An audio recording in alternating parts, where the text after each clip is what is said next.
Hey, what's up, guys? It's Andrew Santalis. I'm giving you my UFC 277 Pena vs. Nunes 2 early leans. Guys, these are not my official predictions. These are just my early leans 6 days prior to the event taking place. I like to do my main prediction videos the day of because that's when I have my finalized opinion, man. I feel like your opinion for fights and your final picks, there's so many things that can sway your picks the week leading to the fight.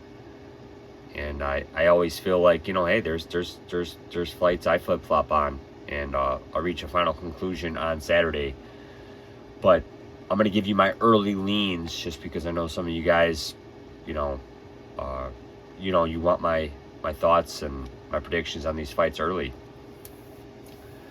So in this card, guys, there's a lot of fights. There's several fights that can really go either way as far as like some of these prelim fights. But let's jump into it, guys. Orion Cosce against Blood Diamond. We haven't seen Cosce in the octagon in a minute here.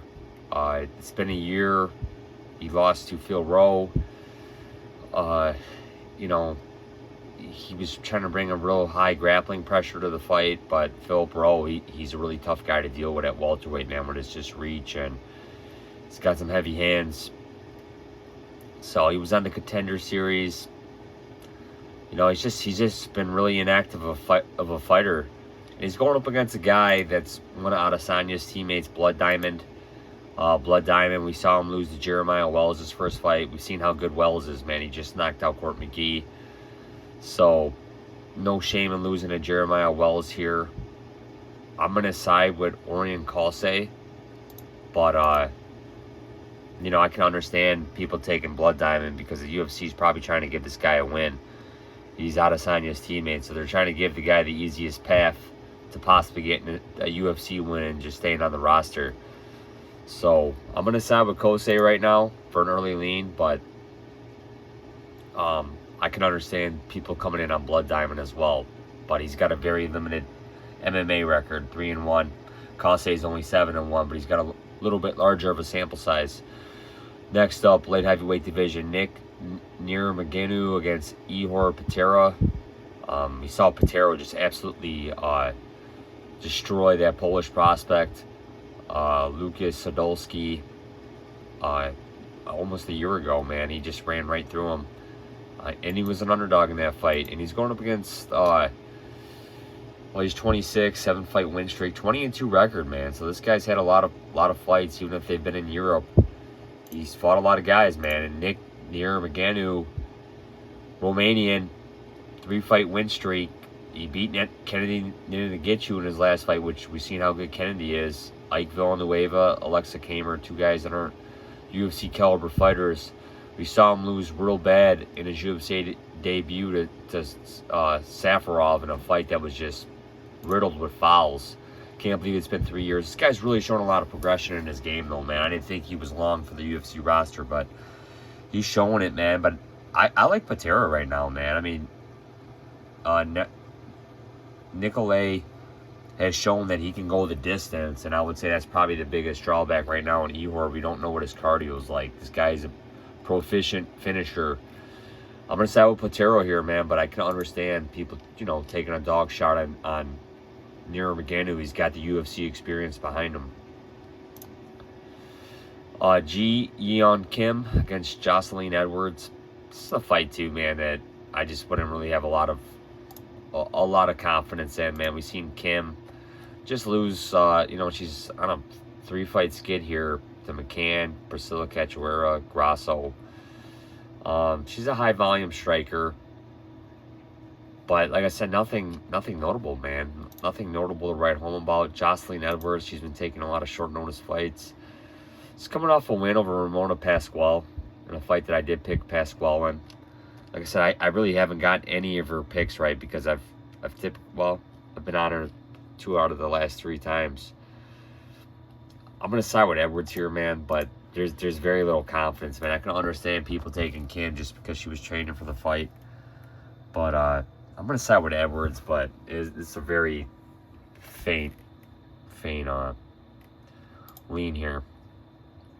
Michael Morales against Adam Fujit. We see Morales absolutely destroy Trevin Giles his last fight out. Now he's going up against Adam Fujit.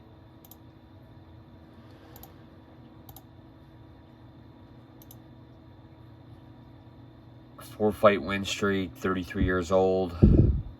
Fought in LFA. Don't really know much about the guy, but, you know, when you take these short notice fights, the UFC is pretty much just feeding you to the wolves. I don't even know if there's odds available for this fight yet. I doubt there is. But I'm going to side with Michael Morales by first round knockout. Jakar Klose against Rafa Garcia. Rafa Garcia, he's filling in for man, who pulled out of that fight? The Texans guy. Trying to think of his name. I was really looking forward to this scrap. Rafa Garcia, he's on a 2-fight win streak here. Nice win over Jesse Ronson. Never really been high on Ronson, man. Natan Levy, I think he's a decent prospect coming up. And then we've seen him gas out against Chris Guzmacher. No shame in losing Nasrat Hakarest. He's got a tough test here in Jakar Klose, man. Klose is a very well-rounded guy. I think Klose is just going to out-volley him on the feet, keep the fight standing. He's just a really well-rounded guy, man. Nice one over Brandon Jenkins his last time out. Lost Benil Dariush before that, but he had Dariush really hurt in that fight. So, yeah, it sucks that Diego Ferreira pulled out. That would have pushed him closer to the top 15. But nonetheless, happy he stays on the card, but I'm going to side with Klose here by the decision. Next up, another late notice fight, Dantel Maze against Kamadi Abdelwahab. And this Hamdi, he's got a lot of finishes on his record. A lot of finishes. He's fought in Jorge Masvidal's Icon FC. Some bare knuckle MMA fights. So this guy looks like he's a heavyweight guy, 6'2", out of Egypt, 73-inch reach. So he's got a very short reach for heavyweight. But he's going up against a guy that's really evolved his game in Dantel Maze. Wasn't really high in the guy coming in, but he looked absolutely phenomenal against Josh Parisian his last time out. Beat Roque Martinez. But, man, he really showed an evolution to this game against Josh Parisian. He just had him beat all around. Showed very nice takedowns. Was really impressed with this guy. I'm going to side with Dantel Maze here, man. I like him picking up maybe a finish here in the second round once Hamdi gasses. Drew Dober against Rafael Alves. I'm not really high on Dober anymore, and I really like what I see with Rafael Alves, man. Alves caught a lot of flack for missing weight really bad in the fight against, I don't know, Demir. Might have been Demir. I can't remember which fight he missed weight by like 10 pounds, but he was going through some personal stuff. He's fought some tough competition, guys. He lost to Demir, but man, he absolutely ran through Mark Diakese. And I think he's gonna best Dober here too, man. Like I said, I was on Alves against Diakese, so that shows you how high I was on the guy. And he lost a 29-28 decision in Demir. So this guy's fought some tough outs at lightweight, and he's kind of getting a step down, in my opinion, against Drew Dober almost. So I like Dober here, or I mean I like Alves here against Dober. Dober, he's on the decline of his career here, guys. You know, he's shown that he can't hang in the top 15. He survived a storm against Terrence McKinney, but he was badly hurt. And I just think we've seen the best of Drew Dober, man. This guy, he's a good fighter. I mean, he's a journeyman fighter, no doubt about it. But we've seen the levels of his game. You know, he's aging. He's 33. He's taking a lot of damage. He's fought a who's who at lightweight, and I give the guy credit, man. He's really kept his spot on the roster. You know, he doesn't go through these big losing streaks. So we'll see how it plays out for him. I'm gonna lean Alves here in this fight. Alex Moreno against Matt Semelsberger. I'm just not sold on Alex Moreno here, man. I just remember this guy getting dropped and knocked out too many times. Went over Mickey Gall, Zawada, Cerrone. They don't do much for me. Lost to Pettis. That was a close fight. We've seen him get destroyed by Chaos. I don't know. I mean, this guy, looking back, the guy has a pretty decent record. He's only been dropped that one time, but I just feel like this guy gets hurt a lot. I do like Matt Semelsberger. I do think the guy is absolutely legit. I do think he is legit. Really high in this guy. Nice win over the prospect, AJ Fletcher, his last fight out. Destroyed the can and Martin Sano. Lost to Chaos Williams. No shame in that. We've seen how good Chaos is. And this guy's really, really just shown who he is, man. He's 4-1 in the UFC. And I'm going to side with Semelsberger here. I can understand the action on Moreno. He is a good decision fighter, but I'm going to side with Semelsberger. Magomed Ankalaev against Anthony Smith. I think we'll see Anthony Smith's title shot aspirations fade after this fight. Yeah, he's on a 3-fight win streak, but he looks sketchy in a lot of his fights, man. He looks sketchy against Ryan Spann. I mean, I thought Spann had him hurt at one point. Smith recovered, got spammed down, finished the fight, but just not sold on the guy, man. He does a lot of commentating. Don't know how much is he still into this fighting, man. He's already fought for the belt. Ankalaev's on he's on a mission, man. He's on a mission to fight for this title. I see it happening. Don't know if the UFC's gonna give him this fight. He's not the most exciting of fighters, but he's efficient nonetheless. I'm gonna side with Ankalaev. Pantoja against Perez. Very exciting flyweight fight. We haven't seen Perez in a very long time. Don't know what the deal with that is. Very disappointed. This guy's had so many fights. I don't know what's really going on. Lost to Figueiredo. I thought he could really contend with Figueiredo too, man. The guy's got really nice calf kicks, really nice stand-up. He ended Husier Formiga's UFC career. Pantoja. A lot of people thought this guy was going to get the next shot at the belt. He's coming off one over Brandon Royval and El Cape. But he's lost to Askarov. He's lost to Figueiredo before. I was really high on this guy too. I mean, I thought he was going to beat Figgy a few years ago, but he dropped that fight. That was a pick'em fight, slightly to Askarov. But Figueiredo really showed that he could keep the fight standing and beat Askarov. But high on both these, or beat Pantoja. I'm really high on both these guys, and it's going to be a very interesting fight. I'm going to side with Pantoja, but I can understand people taking Perez too, man. Derek Lewis against Sergey Pavlovich.